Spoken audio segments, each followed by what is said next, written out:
화성 미스터리. 지구와 가까우면서도 비슷한 환경을 갖추고 있어 제2의 지구로 불리는 행성 화성. 자, 1975년 나사가 화성으로 쏘아 보낸 무인 탐사선 바이킹 1호, 2호를 시작으로 수많은 나라에서 무인 탐사선을 보내 화성에 대한 연구를 활발히 하고 있죠. 자, 그런데 무인 탐사선들이 지구로 보낸 사진들은 대충격과 함께 수많은 의문들을 안겨주고 있습니다. 왜요? 뭐야? 응? 신발 자국 아니에요? 네, 뭐 이렇게 쓸린 거 아니야, 이렇게? 쓸리기도 한 것 같고 누가 이렇게 쌓아놓은 것 같기도 한데요. 자, 2015년 화성 지표면에서 발견된 미스터리. 무언가의 쓸린 자국이 보입니다. 자, 그리고 2018년도에 발견된 정체 모를 검은 상자들. 저거 저런 게 문 있다고? 아니에요? 문? 어디 자. 들어가는 입구? 이 사진을 본 전 세계 UFO 사냥꾼들은 바퀴에 쓸린 자국은 UFO가 화성에 비상 착륙할 때 생긴 흔적이며 이야. 검은 상자는 UFO가 있는 기지로 연결되는 통로의 입구라고 주장했습니다. 자, 미스터리의 화성 사진은 이뿐만이 아닙니다. 정말로 충격적인 장면이 포착됐습니다. 뭔데? 떨려. 어떡해. 충격적인 장면? 저건 팔이네? 글자 숫자네, 같은데요? 숫자? 오자인데, 오자 같기도 해요. 58? 자, 여러분 이 사진 절대 합성이 아닙니다. 자, 화성 표면에서 발견된 저 아라비아 숫자와 같은 모양.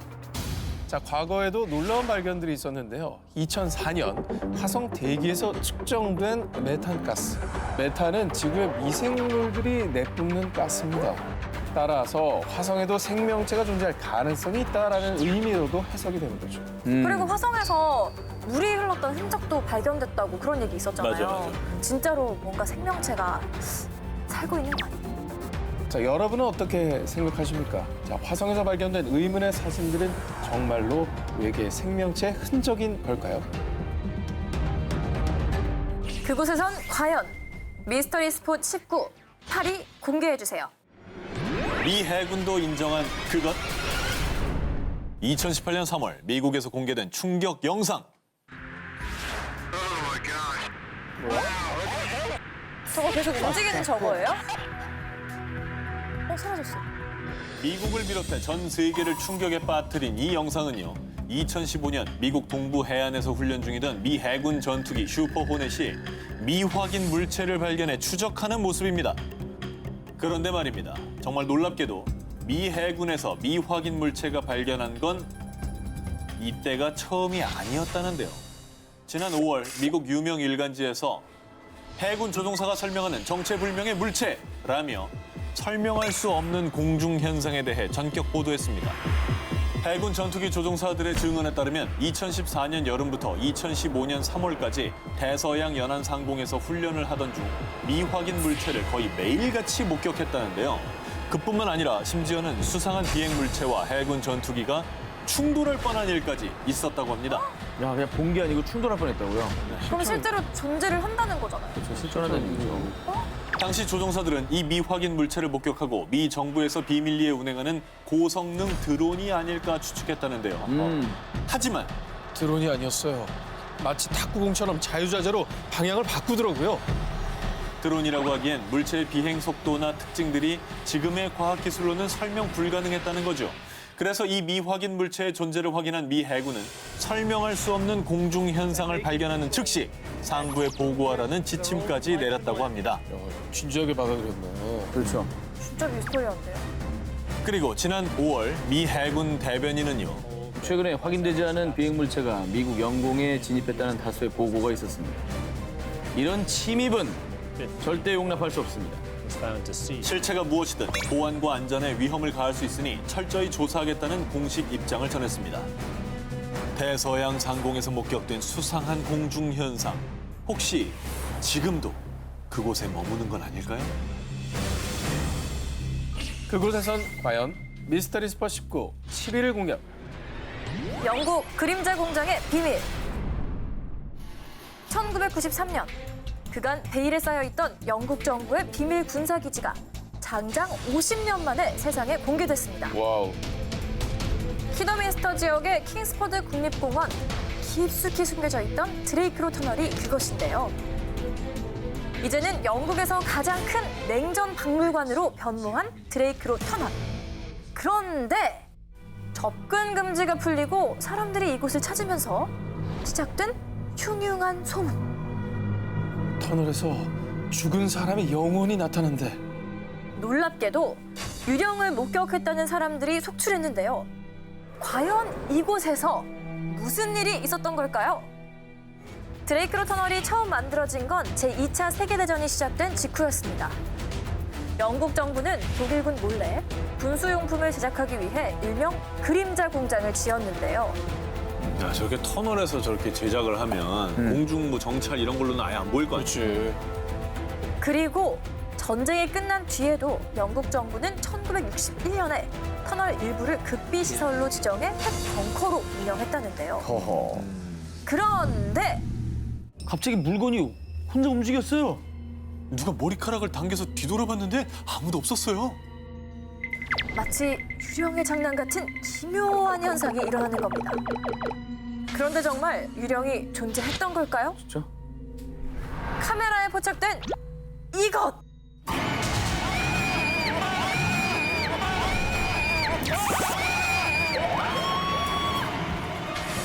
아, 깜짝이야. 아이씨. 야, 니네 아까 조사했으면서 뭐 한 거야? 뭐가 들으라는 거야? 아니, 왜 이래, 이거? 살아있는 거야? 왜 이래, 이거? 야, 아닌데?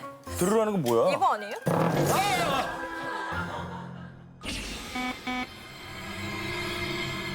흐릿하지만 분명히 보이는 사람 얼굴. 사실 과거의 비밀 군사기지였던 이곳에서 군수품 수송 중 교통사고 발생, 터널 공사 중 지붕이 붕괴되는 사고까지 수많은 인부들의 희생이 있었다는데요. 아, 그래서 일각에선 속속 출몰하는 유령들의 정체가 터널 공사 때 희생된 억울한 원혼들이 아닐까 추측한다고 합니다. 저건 뭐 진짜 알 수 없다. 50년간 은폐됐던 영국 정부의 비밀 군사기지 드레이크로 터널. 그곳에 대체 우리가 모르는 어떤 비밀들이 묻혀 있을까요? 그곳에선 과연 미스터리 스폿 19 6일 공개합니다. 영국 심령 스폿에서 생깁니다.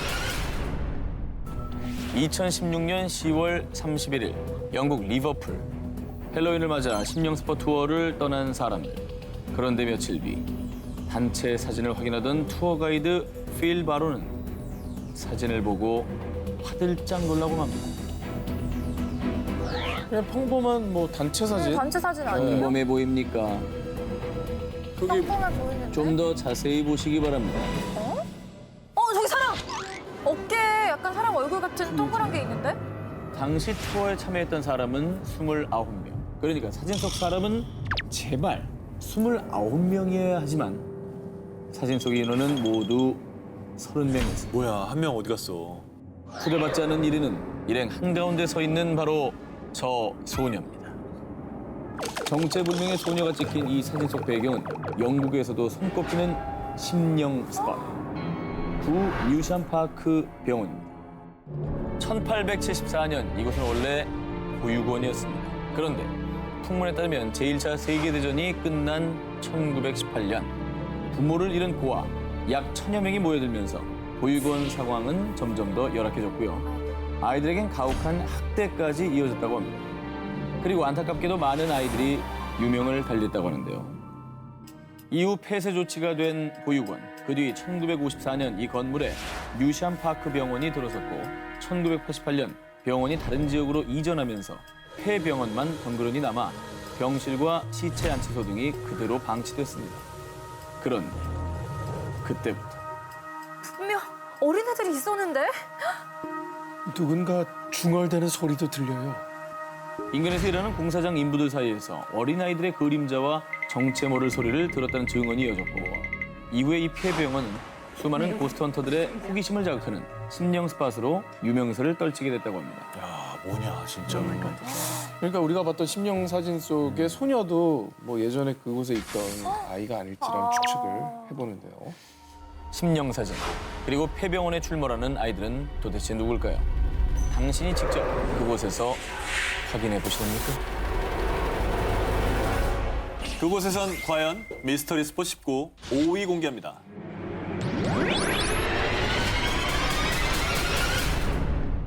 잉글랜드 동부 에식스주에 위치한 카네돈 마을. 이곳은 아주 오래전부터 검은 기운이 서려 있었는데요.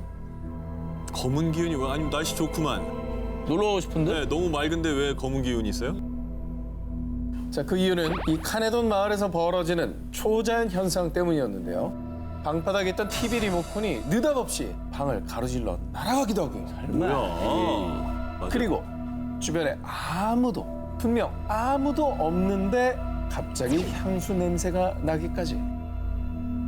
억울하게 죽은 여성들의 원혼이 장난치는 거래. 이 마을에선 오랜 시간 동안 잔인한 마녀 사냥이 행해져 왔습니다. 자, 전해지는 이야기에 따르면요. 12개월 된 아이 요한나 스노우가 갑자기 사망하자 로즈 파이라는 여성이 용의자로 지목됐는데 로즈의 혐의는 요한나에게 주술을 걸어 사망케 한 것. 그런데 전 절대 마녀가 아니에요. 제가 왜 그런 짓을 하겠어요. 하지만 그녀의 외침은 철저히 외면당했고 결국 끔찍한 최후를 맞이했습니다. 억울하겠다 진짜. 자, 그리고 이후에도 계속된 마녀 사냥. 마을에 흉한 일이 벌어질 때마다 많은 여성들이 억울한 죽임을 당했습니다. 그런데 자, 마을에서 마녀 사냥이 사라지고 얼마 뒤부터 시작된 섬뜩한 현상들. 교회 시계탑 꼭대기에서 머리 없는 여자를 봤어요. 여자가 걸어 나오다가 갑자기 사라졌어요. 마을 중심에 있는 성 니콜라스 교회 근처에서 정체불명의 여자를 봤다는 목격담이 끊이지 않았고요. 심지어 나중에는 할로윈 무렵에 교회 시계 탑을 7바퀴 빙빙 돌면 귀신을 만날 수 있다는 귀신 접선 방법까지 전해졌습니다. 자, 그래서 영국 각지에서 심령 체험 마니아들이 우르르르 몰려 난리를 겪기도 했답니다. 자, 그래서 1980년대 후반부터는 헬로윈 시즌이면 사고 방지를 위해 지역 경찰들이 마을에 집결, 외부인들의 출입을 금지시켰다고 합니다. 어느 정도였길래. 진짜 안타까우면서도 무섭네요. 저 정도면. 경찰이 투입될 정도면. 카네돈 마을에서 일어나는 초자연 현상과 혼령의 출몰. 혹시 억울한 죽임을 당한 여성들의 메시지는 아닐까요? 자, 다음 특종입니다. 러시아 북오세티아 산악 지역에 위치한 작은 마을 다르가브스. 이곳은 러시아에서 가장 신비한 장소로 불리는데요. 집인데 좀 이상한데? 약간 위에 피라미드가 올려져 있는 것 같은 집이에요. 이게 무슨 게임에서 나오는 그래픽 같기도 하고요. 집이 좀 기분 나쁘게 생겼다. 저 사진 속의 건축물은 네. 평범한 집이 아닙니다. 뭐예요? 집이 아니에요? 정체는 바로 묘지. 묘지를 집처럼 만들어놨어? 그러게. 이 묘지는 정확히 언제, 누가, 왜 만들었는지 알 수 없고요. 그리고 그보다 더 미스터리한 건 이 묘지에 유골들과 함께 묻혀있는 옷가지와 소지품들. 부장품 같은 거 아닙니까? 보이는 유품 같은 거. 유품 아니에요 저거? 그러겠죠. 자, 과연 그럴까요? 이 지역에서 전해져 내려오는 이야기에 따르면요. 이 수많은 묘지들은 마을 사람들 각각의 가족 묘지이고 묘지마다 한 가족이 함께 매장돼 있다고 합니다. 가족이? 자, 그리고 이 미스테리하다 못해 섬뜩한 건 가족들이 모두 세상을 떠난 뒤 마지막에 남은 사람은 자신의 죽음을 직감했을 때 스스로 묘지에 들어가 죽은 가족들 곁에서 죽음을 기다렸다라는 건데요. 한마디로 이 지역의 장례 풍습 같은 겁니다. 그러면 그 소지품 발견된 거는 마지막 사람이 쓰던 거겠네? 자, 그것도 여러 추측 중에 하나고요. 네. 자, 그런데 또 몇몇 역사가들의 의견은 조금 다릅니다. 이 묘지들은 전염병 격리소였던 걸로 보입니다. 그럴 수도 있겠다. 집같이 생겼으니까. 격리시킨 거다. 합리적이야. 16세기에서 18세기 사이 마을에 극심한 역병이 돌자 병이 퍼지는 것을 막기 위해 환자들 스스로 이 묘지 안에서 생활하며 고통스러운 죽음을 맞이했다는 겁니다. 그런데 말입니다. 의문점이 또 하나 있습니다. 일부 묘지에서 배 모양의 구조물과 노가 발견됐는데 다르가브스 마을 근처에는 강이 존재하지 않습니다. 뭐야? 즉 배를 탈 곳이 없다는 거죠. 야, 그럼 배는 뭐야? 네, 정말 온갖 의문으로 가득 찬 다르가브스의 묘지. 진실은 그곳에 묻힌 망자들만이 알고 있습니다. 자, 그곳에선 과연 미스터리 스폿 19 3위를 공개합니다. 오키나와 무녀들이 찾는 곳? 동양의 하와이로 불리는 일본 휴양지 오키나와. 그런데 말입니다. 이 휴양지 오키나와가 일본인들 사이에선 다른 의미로 유명하다는데요. 바로 무녀들의 수행 장소로 말이죠. 왜요? 오키나와가? 근데 수행 장소로 유명하다라면 좀 소위 말해서 기가 센 곳이다. 뭐 이런 그러겠죠. 건가요? 오키나와에서 무녀 영매를 뜻하는 유타. 이 유타들은 일명 신병을 앓을 때 꿈에서 언제, 몇 시, 어디로 가라는 일종의 영의 명을 받게 되는데요. 그때 은밀히 가는 유타의 수행장이 오키나와 곳곳에 숨어 있다고 합니다. 과연 그 미스터리한 곳은 어딜지 궁금하시죠? 첫 번째는 오키나와 중부의 대표 관광지 온나손. 드넓은 풍경에 만장호를 품고 에메랄드빛 바닷속, 푸른 동굴에서 힐링하는 이곳 주변에 일명 3S로 불리는 곳이 있는데요. 폐가처럼 보인다. 이곳은 유타가 여러 영들을 받들어 영적인 힘을 높이기 위해 찾는 곳으로 워낙 홀령이 많고 기운이 세답니다. 오. 그래서 한 풍문에 의하면요, 기가 약한 한 유타는 이 영들을 견디지 못해 의문의 죽음까지 맞이했다고 하는데요. 무서워라. 섬뜩하죠. 네. 그런데 그럼에도 불구하고 겁없이 심령 체험을 하겠다며 이곳을 찾은 이들은 갑자기 머리가 아팠다, 구토감이 몰려왔다라고 했는데요. 그래서일까요? 무녀들의 수행장으로 들어가는 곳은 출입금지 간판과 함께 로프로 길을 막아놨다고 합니다. 저렇게. 오키나와의 미스터리 스폿 두 번째. 오키나와 남부 기노완시에 위치한 모리카와 공원. 이곳은요, 오키나와 주민들마저 세상에서 가장 무서운 공원으로 부르고요. 이곳 역시 무녀의 수행장 근처만 가도 원인 모를 이명과 구토 증세가 유발된다는데요. 하지만 그 무엇보다 사람들이 더 꺼리는 이유.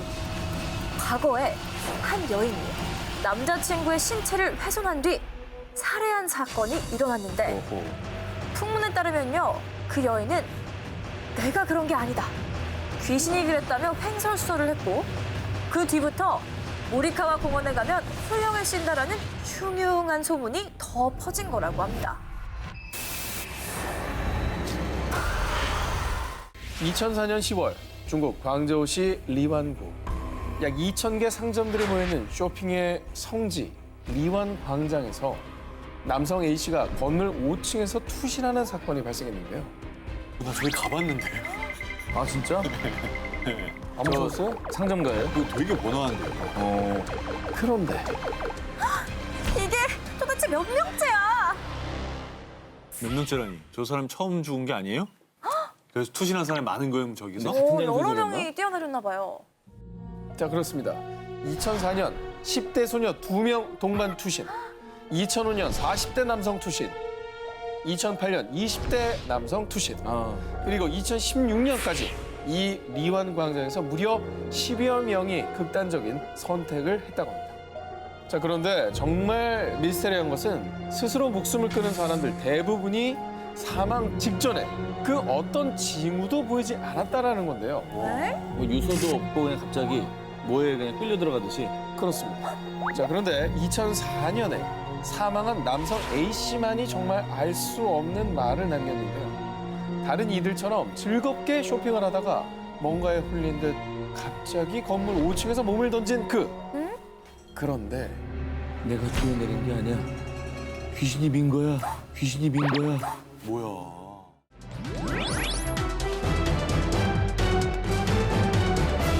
혹시 두 기자님 일본 도쿄역에 가보신 적 있습니까? 가봤죠. 엄청 크잖아요, 그죠? 도쿄역이요. 하루에 열차 출도착 횟수가 약 3,000회, 하루 이용객이 약 140만 명, 지상, 지하, 신칸센 포함해서 총 30개 라인이 있어서 일본 철도의 심장부로 불리는 곳입니다. 이번 특종은요, 수많은 인파로 북적이는 도쿄역에서 발견된 미스터리한 가방에 대한 얘기입니다. 2015년 5월 31일 일본 도쿄역의 수화물 보관소. 한 직원이 한 달간 주인이 나타나지 않은 노란색 여행용 가방 속을 확인했습니다. 그런데 가방 속에 든 것은 다름 아닌 시신이었습니다. 해당 가방은 약 한 달 전인 4월 26일 도쿄역 마루노우치 출구 방향에 잠기지 않은 물품 보관함에서 발견됐습니다. 이후 가방은 수화물 보관소로 옮겨졌고 보관 기한인 한 달이 지나도 주인이 나타나지 않자 한 직원이 가방 속에 단서가 있나 싶어서 열어서 확인했던 거죠. 야, 근데 진짜 간이 크다. 그렇게 사람 많이 오가는 그곳에 그걸 들고 나타나다니. CCTV도 엄청 많을 텐데. 그러니까. 뭔 생각이지? 분명히 찍혔을 것 같은데. 경찰은 해당 시신의 신원 확인과 범인 수색을 위해 CCTV 영상 분석에 돌입한다고 전해졌고요. 특히 조사를 통해 가방 속 시신은 키가 약 140cm의 마른 체형에 틀니를 착용한 70에서 90대의 여성으로 추정됐습니다만 그러나 한 달간에 이미 시신의 부패가 진행된 상태로 시신의 신원 확인은 불가능했습니다. 그렇겠지. 그래도 아까 그 물품 보관함 위치도 그 출구 계단 바로 앞에 있더라고요. 그리고 그 하루 유동인구가 140만 명이면 증언도 엄청났을 것 같은데. 그러나 용의자를 봤다는 유력한 목격자는 결국 나타나지 않았다고 합니다. 그래도 CCTV. 아, 요즘에 CCTV가 발달돼서 진짜 사람이 어디서 어디까지 가는지 다 추적돼 나오더라고요. 사건 해결의 마지막 희망 CCTV를 분석해 본 결과 4월 26일 오전 8시에서 9시경 노란 가방을 보관함에 넣는 한 남성을 포착. 거봐요. 됐네. 나왔네. 됐네. 하지만 근데 CCTV 영상 속 해당 남성의 신원 파악 역시 실패하며 왜? 끝내 이 사건은 미제로 남게 됐습니다. 근데 이제 만약에 이게 살인 사건이라면 시신을 찾기 힘든 인적이 드문 산이나 이제 강에 유기하는 게 굉장히 흔한 케이스인데 그런데 대체 왜 누가 저렇게 큰 역 한가운데 있는 물품 보관함에 유기한 걸까요? 이런 의문은 들어요.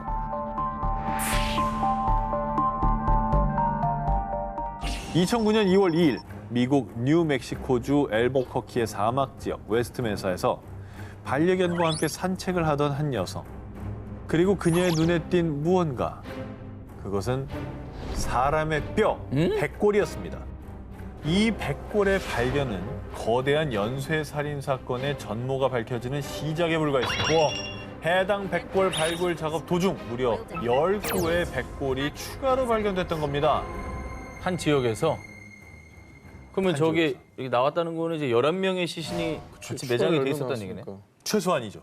최소한. 와우. 그리고 또 하나의 충격적인 사실. 백골들의 DNA 확인 결과 이 지역에서 발견된 11구의 백골은 2001년에서 2005년 사이에 실종된 여성들이었는데요. 이들의 공통점, 바로 매춘 여성들이었습니다. 그렇게 피해자들의 신원 확보는 했지만 CCTV도 목격자도 없는 상황. 이 사건은 그대로 미궁에 빠질 뻔했는데요. 그러던 중 다행히도 두 남성이 유력 용의자로 지목됐습니다. 첫 번째 용의자 이름 조세프 블레아. 1985년에 발생한 한 매춘부 여성 살인 사건 현장에서 그의 DNA가 발견돼 기소된 이력까지 있었고요. 게다가 그런 여자들은 이 사회 쓰레기일 뿐이야. 그들에 대한 혐오감을 드러냈었다고 합니다. 유력한 용의자로 보이긴 하는데요. 그렇게 본다면 제일 유력하죠. 네네네. 자, 그런데 말입니다.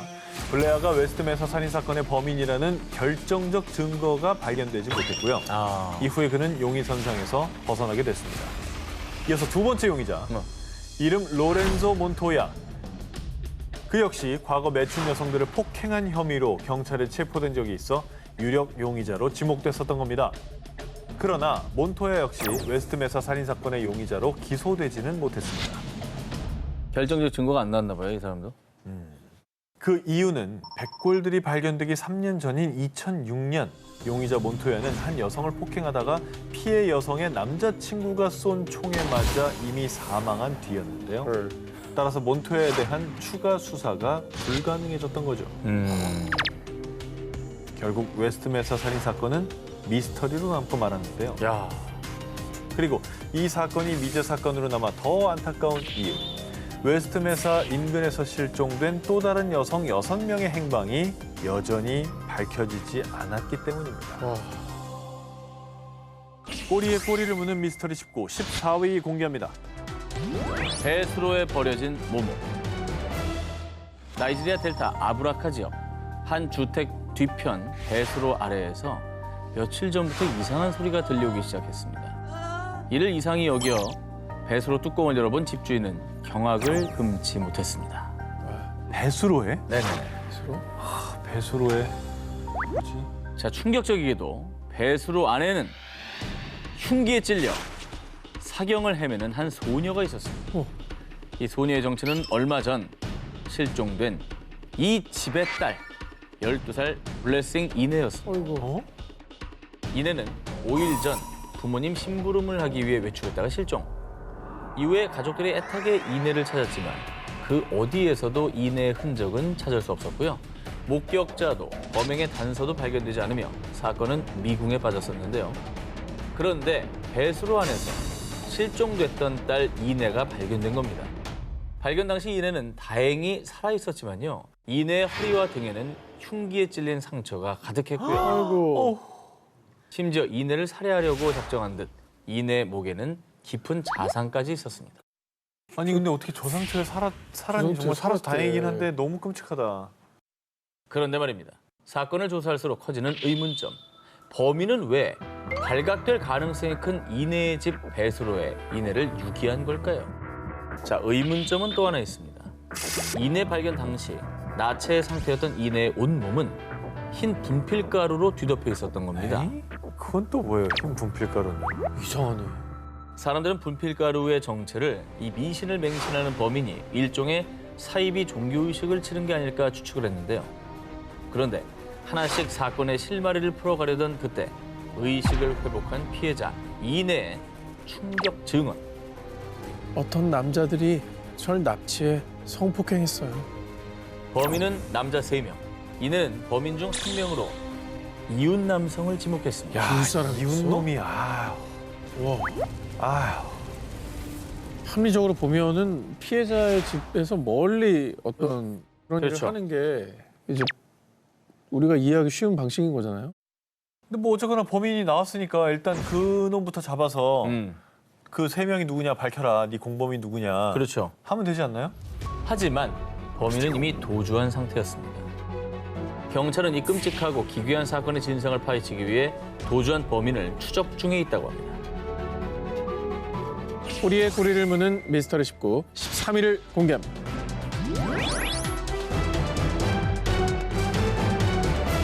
(1970년 11월) 노르웨이 베르겐 이스다렌 계곡에서 불에 탄 여성의 시신이 발견됐는데요.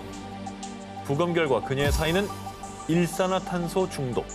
그러니까 사망한 뒤 화장된 게 아니라 살아있는 상태에서 불태워져서 끔찍한 고통을 겪으며 사망했던 거죠. 아우, 너무나 고통스럽게 생을 마감했네요. 이렇게 잔인한 수법을 보면 뭐 원한 관계가 있었다든지 아니면 다른 문제, 뭐 금전적 문제 이런 걸로 다툼이 있었던 건가요? 자, 그런데 말이죠. 경찰들은 당시 일명 이스다렌의 여인 죽음이 자살인지 타살인지 명확하게 규명하지 못했는데요. 그 이유는 부검 결과 무려 50여 개의 수면제를 복용했다는 사실 역시 밝혀졌기 때문입니다. 수면제가 그렇게 많이 나왔다는 건 자살 가능성이 있다는 얘기니까. 아 그래도 억지로 먹이고 또 그럴 수 불을 있죠. 수도 있잖아. 그러면은 수사가 더 진행이 되고 좀 증거가 더 나와야 알 것 같은데요. 이미 시신은 심각하게 불에 타 신원 확인마저 어려운 상황. 경찰들의 유일한 희망은 현장 주변에서 발견된 보석과 시계, 사망자가 입었던 것으로 보이는 옷 등의 유류품이었는데요. 그런데 말입니다. 당시 발견된 모든 의류의 라벨이 전부 제거된 상태. 게다가 다른 유류품들 역시 상표와 로고 등이 모두 훼손된 상태였던 겁니다. 자살은 아니네. 특이한 옷 같은 경우에는 언제 어디서 누가 사는지 좀 알 수 있잖아요. 그 옷이 만들어진 시기나 장소 네. 이런 건 대충 추정이 가능하니까 이 브랜드가 있고 그 택이 있으면. 그러니까 그 정도로 약간 이제 치밀하게 계획해서 살해당한 게 아닐까라는 의심이 좀 들어요. 사건 발생 며칠 후 수사가 난항에 빠질 뻔했던 바로 그 순간 베르겐의 한 기차역 물품 보관소에서 2개의 가방이 발견됐습니다. 그리고 가방 속 안경에서 사망자와 일치하는 지문이 발견되면서 가방이 이스타렌의 여인 것임이 확인됐습니다. 자, 그러면 증거가 나왔습니다. 이제 뭐 조금 수사에 탄력이 붙는 건가요? 하지만 평범한 여행자의 가방이라고 하기엔 가방 속에서 여러 종류의 가발이 발견. 마치 자신의 신분을 숨기고 변장하려던 사람처럼 말이죠. 만약에 그 여인의 꽃이었다면 너무나 수상하고 이상한데요? 그렇죠. 왜 저렇게 했을까? 신분을 숨겨야 되는 특별한 이유가 있었던 게 아닐까? 문득 제가 생각한 건 약간 스파이 아닌가 해서. 오. 정보국에 있는 직원이니까 본인의 정체를 숨겨야 될 이유도 많은 거죠. 이후 계속된 경찰 조사 결과 해당 여성이 투숙한 호텔을 찾을 수 있었는데요. 그리고 체크인 당시 그녀가 여권을 사용했다는 것을 확인할 수 있었습니다. 정체가 뭡니까? 스파입니까? 여권이요. 네. 그러나 봐봐. 이 역시 위조된 여권으로 드러났습니다. 게다가 유럽 곳곳을 돌아다니며 최소 8개의 가명으로 위조 여권을 사용한 사실이 밝혀졌습니다. 정보국인 것 같아요. 스파이네, 스파이. 네. 이번에 마치 평행 이론처럼 노르웨이에서 25년 전 사건이 재현된 듯한 또 다른 미스터리한 사건을 파헤쳐보겠습니다. 1995년 6월 노르웨이 오슬로의 한 호텔. 2805호 손님이 며칠째 숙박비를 지불하지 않자 호텔 경비원이 2805호를 찾아 문을 두드렸는데요. 그런데 바로 그 순간 방 안에서 들려온 총소리. 심상치 않은 사건이 벌어진 것을 직감한 호텔 측은 경찰에 신고했고요. 잠시 후 경찰이 현장에 도착했습니다. 총소리면 살인사건인가요? 근데 살인 사건이면 문을 두드릴 때 일단 총소리가 들렸잖아요. 그럼 범인이 일단 안에 있거나 멀리 도망가지 못했을 것 같아요. 그런데 말입니다. 경찰이 도착했을 땐 2805호의 투숙객만이 사망한 채로 발견. 그리고 그녀의 손에 총이 들려져 있었는데요. 외부인의 침입 흔적이 없었다는 점에서 경찰은 그녀의 사인은 타살이 아닌 자살로 추정했습니다.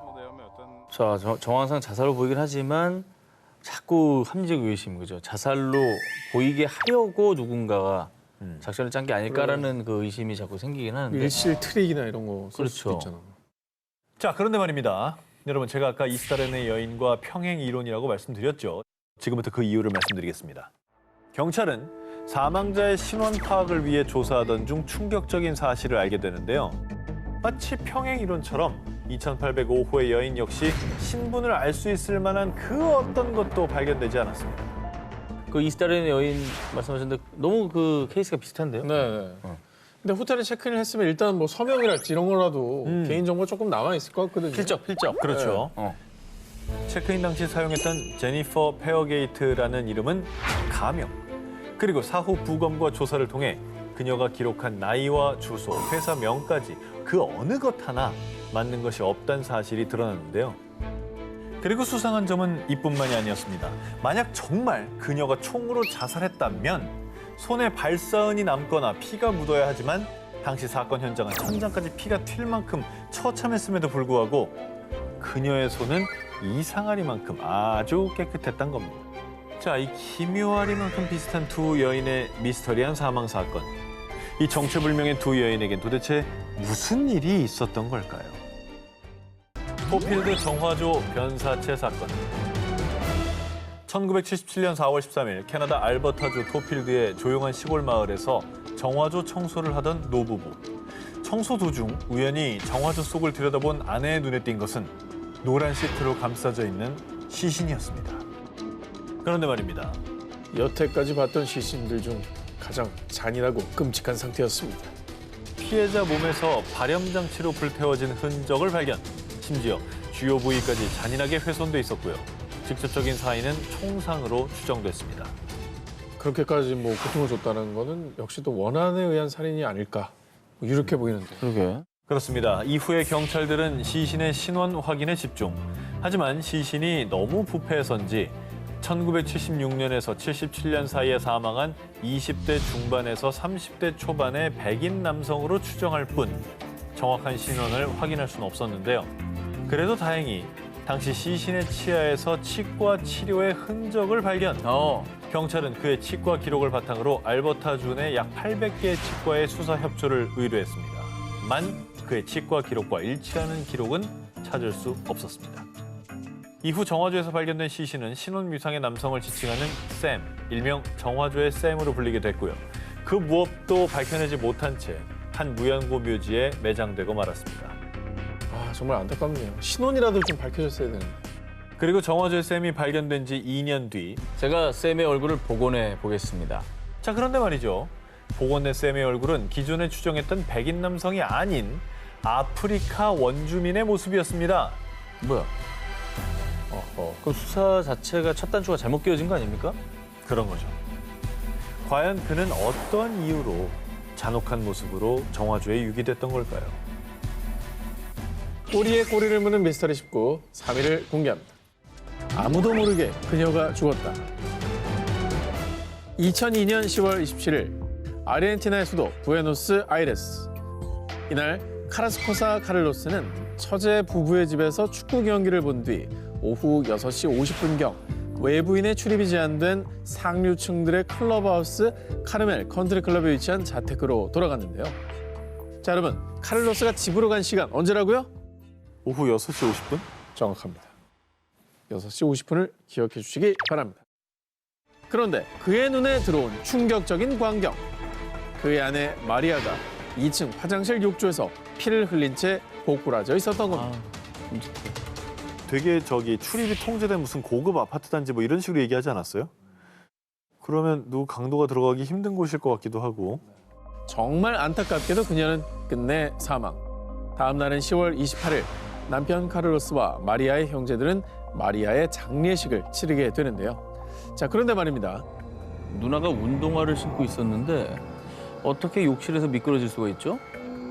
가족들 사이에서 마리아의 죽음에 대한 의혹이 제기되는 건데요. 이후 몰리나 피코 검사가 이 사건을 담당하게 되면서 단순 사고가 아닌 범죄 사건으로 전환됐습니다. 너무 장례식이 일사천리로 진행된 것 같은 느낌? 그죠? 뭔가 좀 찜찜한 부분이 있는데. 서서히 드러난 의혹들. 자, 첫 번째 의문점, 사망 진단서. 마리아의 가족들이 끄는 사망 진단서에 그녀의 사망 요인은 비외상성 심장마비. 게다가 사고 발생 장소마저 카르멜 컨트리 클럽이 아닌 다른 곳으로 표기돼 있었던 건데요. 그러니까 마리아의 사망 진단서가 허위로 작성돼 있었던 거죠. 두 번째 의문점, 부검 결과 12월 2일 마리아의 부검이 진행됐습니다. 자, 그리고 충격적인 결과가 나왔는데요. 여러분 놀라지 마십시오. 마리아의 머리에서 5발의 총알이 발견된 겁니다. 자, 그리고 세 번째 의문점, 증거 은폐. 그렇지. 가족들이 사건 현장에서 작은 납조각을 발견했는데 정말 아무 생각도 없이 해당 납조각을 변기에 버렸다는 사실이 밝혀졌습니다. 이후 정화조 수색 작업 끝에 납조각을 발견. 마리아의 두개골에 반사되어 나온 6번째 총알이라는 사실이 드러났습니다. 총알이 나왔어요? 저거를 왜 변기에 버려? 이후 남편 카를로스와 가족들은 살인 및 증거 은폐죄로 기소됐고요. 2007년 6월 7일 남편 카를로스에게는 가중 증거 은폐죄로 5년 6개월형이 내려졌습니다.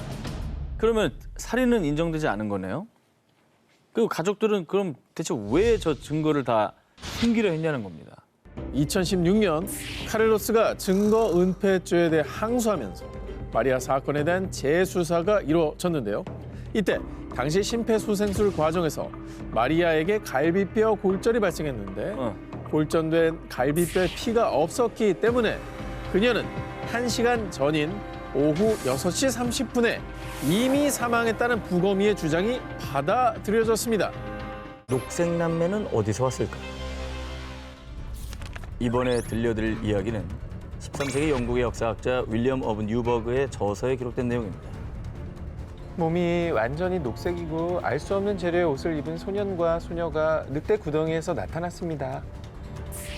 영국 연대기 작가이자 수도원장이었던 랄프 오브 코게샬이 12세기에 쓴 저서에도 이 비슷한 기록이 남아 있습니다.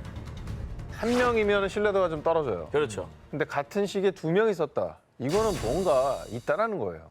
근데 몸이 녹색이라는 게 좀 이상하고 또 표현 중에 알 수 없는 재료의 옷이다 어허. 라는 말도 독특하거든요. 기록에 따르면 1150년경 영국 서퍽주 울핀 마을에서 녹색 피부를 가진 2명의 아이가 늑대 덫에서 발견. 남매였던 두 아이는 낯선 옷차림에 알아듣지 못할 언어로 횡설수설하는가 하면 한동안 음식을 완전히 거부, 오로지 콩만 먹으며 연명했다고 합니다. 말도 다르고 옷도 다르고 피부색도 다르고 그럼 뭐 인간이 맞긴 한 거예요? 1년 뒤에 남자아이는 끝내 사망했습니다. 여자아이는 차차 적응해서 녹색 피부에서 하얀 피부로 바뀌었고 마을 사람들이 주는 음식을 먹으며 영어도 조금씩 배워갔습니다. 그런데 영어를 배운 소녀가 전한 충격적인 이야기. 내가 살던 세인트 마틴 땅은 황혼 때 말고는 해가 뜨지 않아요. 이곳에는 길을 잃었다가 종소리를 듣고 오게 됐어요. 황혼 때 말고는 해가 안 뜨는 땅이 뭐예요? 해가 안 지는 데는 있잖아. 뭐 저기 백야 네. 이런 데 북유럽 같은 데는 안 뜨는 데도 있어? 피부색이 외계인 말고 녹색일 수가 있나요? 해가 안 뜬다 그랬잖아. 우주. 그치. 그죠? 아, 이 정도면 누가 지어낸 얘기 아니에요? 좀처럼 믿을 수 없는 이 녹색남매의 정체에 대해서 일각에서는 주변 마을에 정착한 벨기에 플랑드르 이민자들의 자녀였을 것이다라고 추측. 그렇기 때문에 영국식과는 다른 낯선 의복 차림에 네덜란드어를 사용해 알아듣지 못했을 가능성을 제기했습니다. 아니, 아무리 그래도 아무도 몰랐을 수는 없잖아. 왔다 갔다 하는데 의복을. 그리고 말 한두 마디는 또 동네에 이렇게 붙어 있으면 비슷한 말도 있잖아. 아예 못 알아들을 수는 없을 것 같고. 그리고 제일 중요한 건 우리가 잊고 있습니다. 녹색 피부. 이거 어떻게 설명할 건데. 자, 또한 녹색 피부에 대해서도 일각에서는 비소 중독으로 인한 색소 침착으로 초록빛으로 보였던 거라고 주장합니다. 하지만 사진으로 보시다시피 비소 중독이라 해도 피부가 분명하게 녹색이라고 하기에는 어렵다고 느껴지지 않나요? 뭐 녹색은 뭐 어디가 녹색이에요? 저런 거면 차라리 반점이 있었다고 하지 피부가 녹색이라고 하진 않습니다. 예. 자, 그런데 17세기에 이르러 녹색 남매에 대한 새로운 해석이 나왔습니다. 영국 작가 로버트 버터는 자신의 논문에서 녹색 남매에 대해 하늘에서 떨어졌으며 우주에서 왔다는 확실한 신호라고 기록. 거봐. 이에 녹색 남매의 갑작스런 출현이 외계에서 왔기 때문이 아니냐는 사람들의 추측도 이어졌습니다. 그러니까 이대로라면 외계인을 생각하는 게 합리적이에요. 그렇죠. 예. 그래요? 저는 그렇게 생각합니다. 그러니까. 역사적 기록에 잠시 등장해 역사가들을 혼란에 빠뜨렸던 이 녹색 남매. 갑작스럽게 나타난 녹색 남매는 정말 존재했던 걸까요? 남매의 피부는 왜 녹색이었으며 그들이 말한 해가 뜨지 않는 세인트 마틴의 땅은 대체 어디였을까요? 역사 속 미스터리 19, 15일을 공개합니다. 모모에 묻힌 중국의 절세 미녀? 지금도 관광객들의 발길이 끊이지 않는 이곳에는요, 미스터리한 무덤과 함께 무덤의 주인을 기리는 동상이 있습니다. 이 미스터리한 무덤의 주인공은 그 미모가 너무도 빼어나서 경국지색이라 극찬받았던 중국 최고의 절세 미녀, 양귀비입니다. 중국 역사의 뭐 대표적인 미인 아니겠습니까? 양귀비가. 근데 무덤이 왜 미스터리한 겁니까? 아하. 자, 양귀비의 무덤이 미스터리한 이유. 무덤의 위치가 다름 아닌 일본 야마구치현 나가토시. 중국이 아닌 일본에 양귀비의 무덤이 있는 겁니다. 양귀비의 무덤이 일본에 있다는 사실 알고 계셨습니까? 생전 처음 듣는데? 당나라 때 사람 아닙니까? 맞습니다. 그렇죠. 근데 갑자기 왜 일본에 들어와요?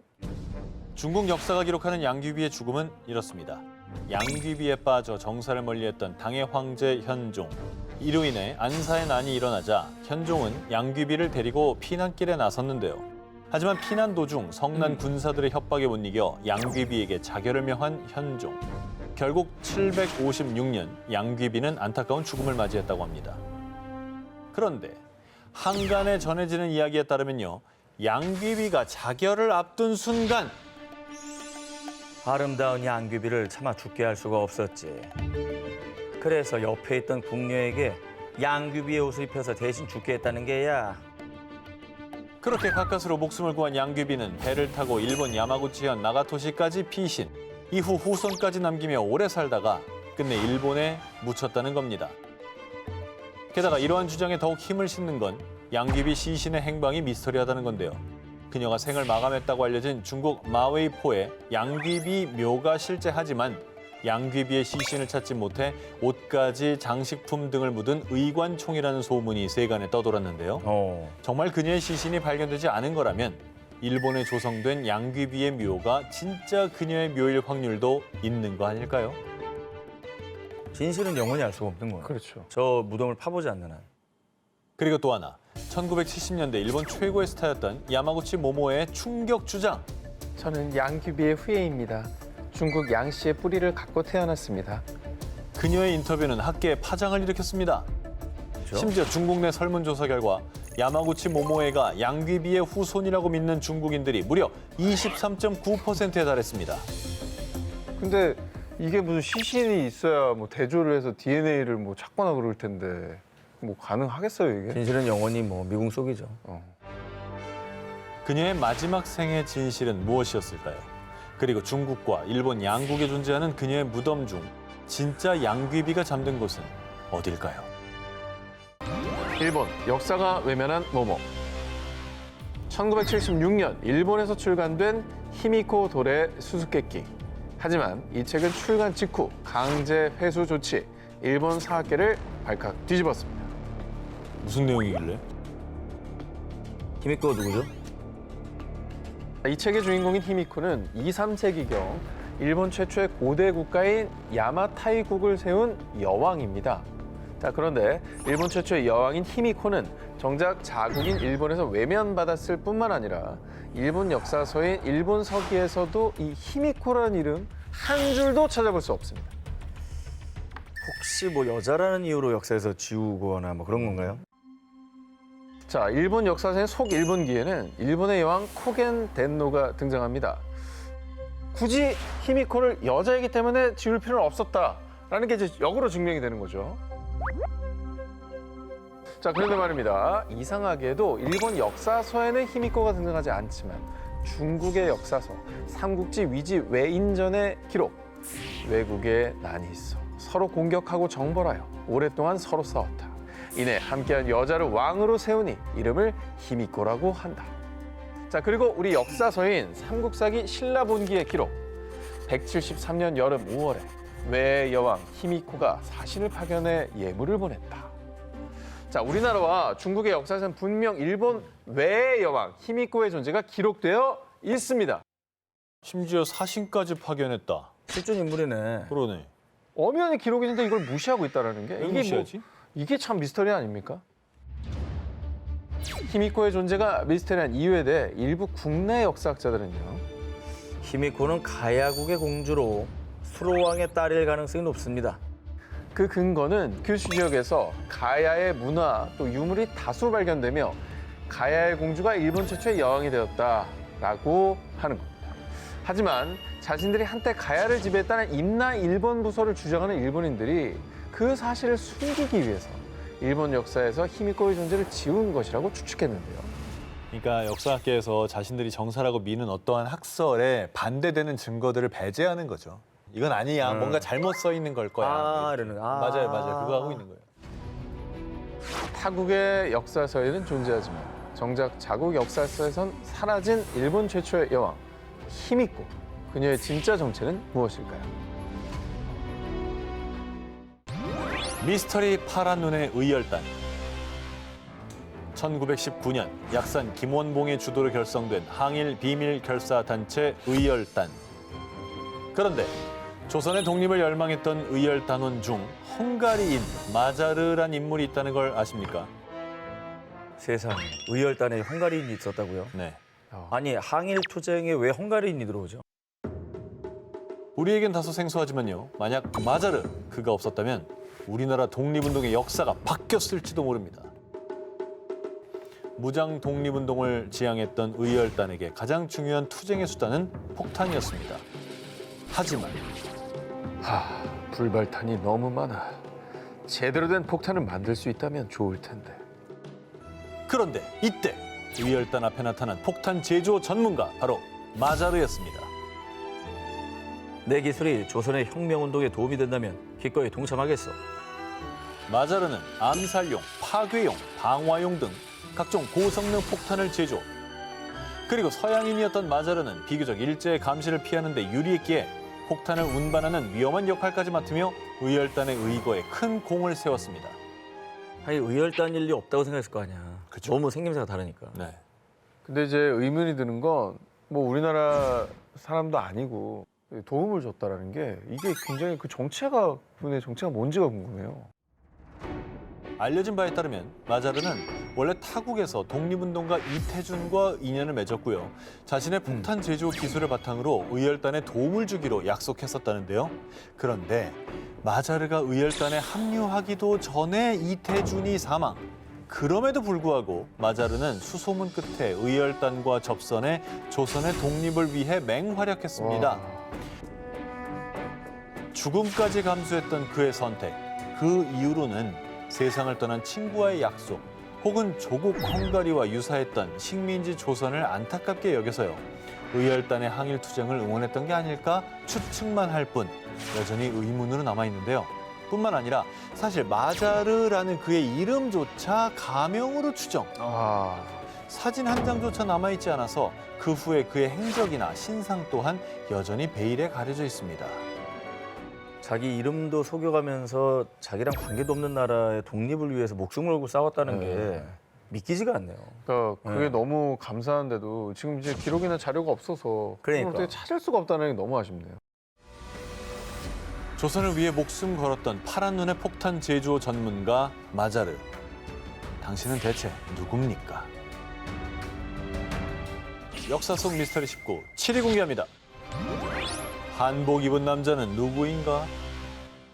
여러분 이 그림 혹시 아십니까? 저거 알아? 루벤스. 내가 말하려고 그랬는데. 아니야. 아니 되게 유명한 사람. 되게 유명한. 되게 유명한 사람이 엄청 유명. 우리가 길 가는 사람들 물어보면 다 아는 화가야. 레오나르도. 자, 이 그림은 바로 아 누구지? 17세기 바로크 미술의 거장 페테르 파울 루벤스의 작품입니다. 아니라며. 루벤스라고 했잖아. 이제 돌고 돌다 눈치가 없나 보고 아니야. 다시 루벤스로 왔어. 1983년 미국 LA 소재 유명 미술관이 낙찰받은 이후 한복 입은 남자라고 소개되어 화제. 하지만 루벤스가 도대체 누굴 그렸는가? 그림 속 주인공이 누구인가를 두고 그 미스터리가 이어져 오고 있습니다. 세상에 알려진 그림 속 인물의 이름은 안토니오 꼬레아. 이탈리아 상인 프란체스카 가를레티의 여행기 나의 세계 일주기에 따르면 일본에 끌려가 이탈리아 상인에게 구해진 조선인이 등장하는데요. 와. 이 조선인이 바로 안토니오 꼬레아이고요. 일부 학자들에 따르면 1606년에서 1608년경 피렌체에 머물던 안토니오 꼬레아가 그곳에서 루벤스를 만나 그림 모델이 됐다는 겁니다. 어허. 그리고 그림 속 복식을 잘 보면 우리의 조상들처럼 상투를 틀고 있죠.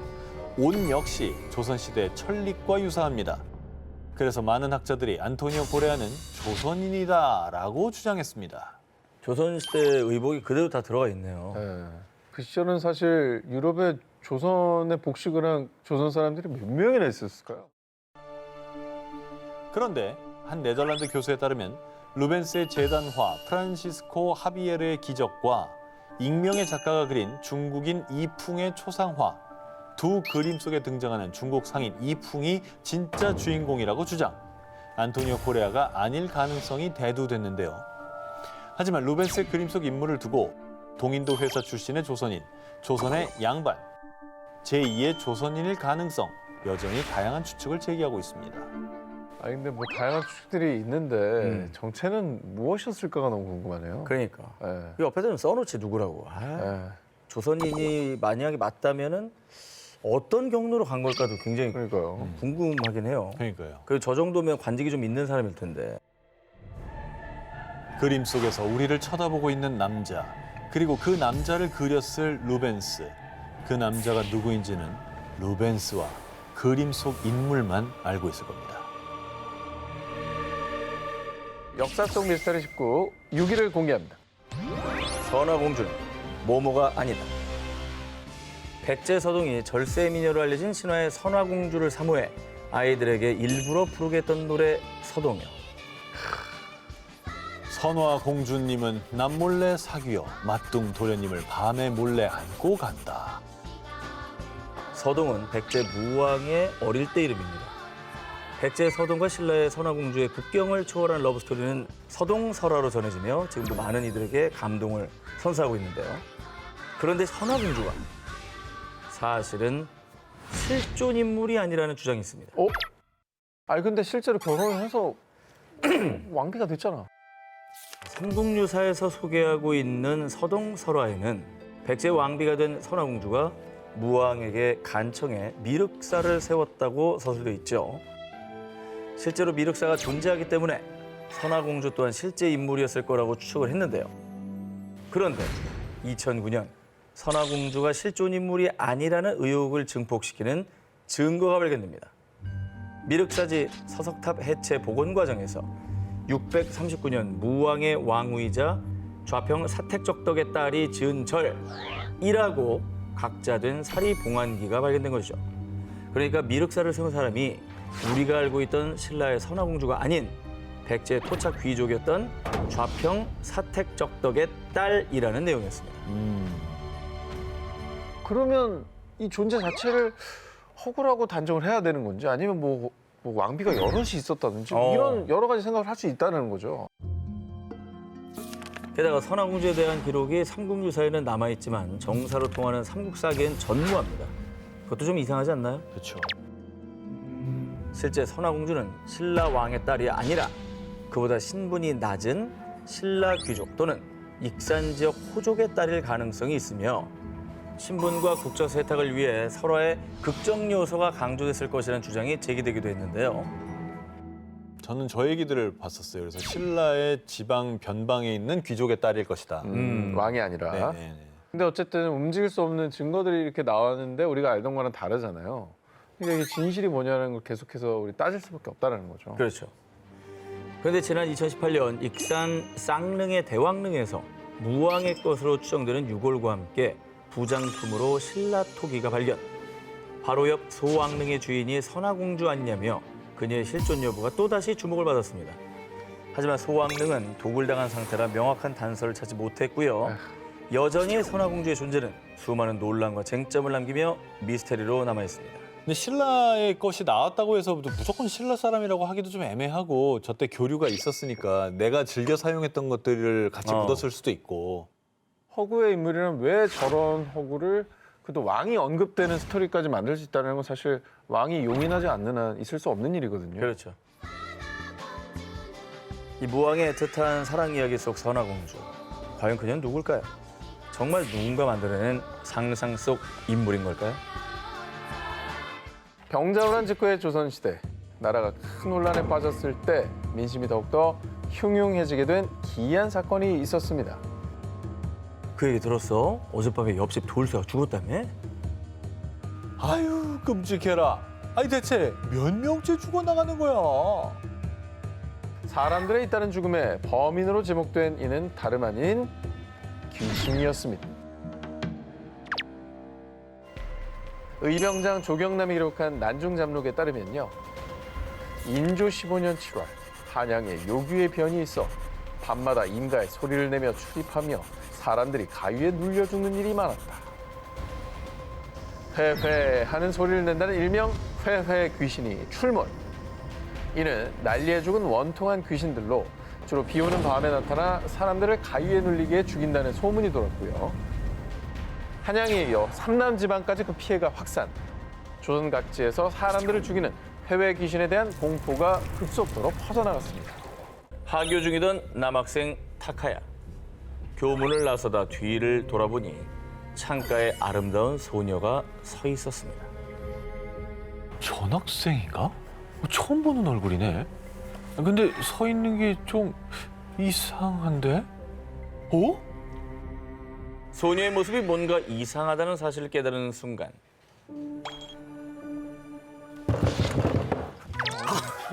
예상이 너무 됐어. 너무 예상됐어. 눈치 보고 하니까 알지. 이게 쓱 보니까 들어와. 그냥 왔어야지.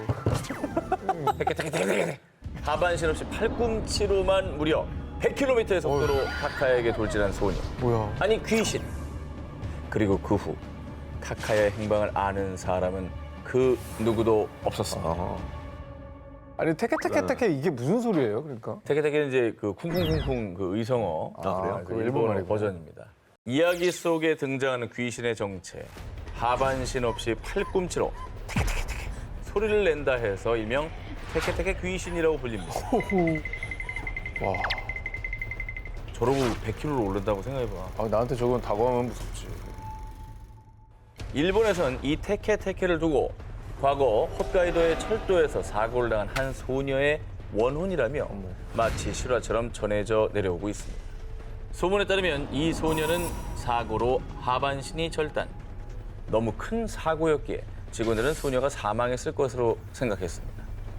하지만 내 하반신 찾아줘. 내 하반신. 숨이 붙어있던 소녀는 팔꿈치로 테케테케 움직이며 하반신을 찾아다녔고요.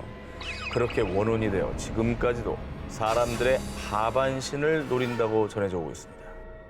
안타깝긴 한데 또 무섭기도 하고요. 무섭죠. 근데 여러분, 더 무서운 사실은요. 이 테케테케 이야기를 들으면 3일 안에 테케테케가 찾아온다고 합니다. 아, 이런 얘기 왜 써? 오늘이 이제 수요일이니까 수, 목, 금. 아, 짜증나. 근데 걱정하지 않아도 돼요. 아, 그래요? 테케테케를 물리칠 방법이 있으니까 어허. 잘 새겨 들으시기 바랍니다. 자, 따라해보세요. 지옥에 가라. 지옥으로 돌아가라. 외쳐 빨리. 여기 외치면 되는 빨리 거예요? 외쳐. 시작. 지옥에 가라. 지옥으로 돌아가라. 나한테 외치지 말고. 외쳐 빨리.